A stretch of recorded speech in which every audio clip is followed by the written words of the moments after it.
how do we move into mastership? So talk a little bit about first, what is mastership?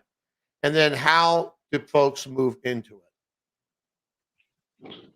Well, mastership kind of has a kin to it, a cousin, if you will. A lot of times people call it professionalism.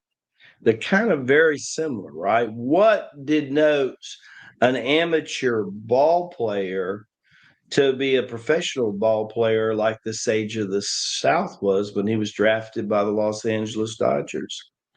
Or Master David Paul, who one day was playing on the streets of St. Augustine. The next thing, he's first chair in a top 5 symphony in the world, and now can teach children how to compose music even before they're teenagers.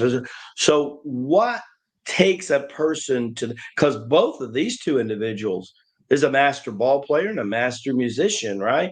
But they're also a professional musician, and he was a professional ball player. It's when they take what seems to be a little bit challenging to most people who would call themselves neophytes or amateurs, and they make it look easy, effortless, right? It means whatever they were doing, it's when karma becomes kriya in Sanskrit. Instead of just doing action, how about doing concerted action from the creator? See, when a master says, I'm not doing anything without acknowledging Abba, I'm not going to do anything. When Christ at the Last Supper, it wasn't the ending of what he was, it was actually the new beginning. Because in his demonstration of the Last Supper, and especially the upper room right after the crucifixion, he takes the transformation of Shaktipat and the initiation of people going through, he takes it to another level. He comes in and brings it to 30 people. Weeks later, his protege, who was in the middle of second birth, Simon Peter, the fisherman, goes before a centurion who is uncircumcised, and in front of 60 people, with the word and the tone and the vibration and the Shakti pot, over 60 people are slayed in the spirit.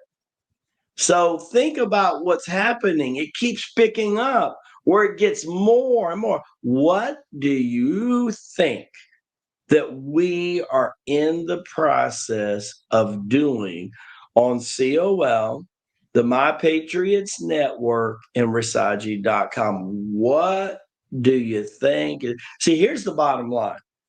Why read the Acts of Apostles right now before this Easter season is over? I want you to have a deeper, conscious experience about Easter and after Easter more than anything else, leading up to the Assumption, the Ascension. I want you to do this.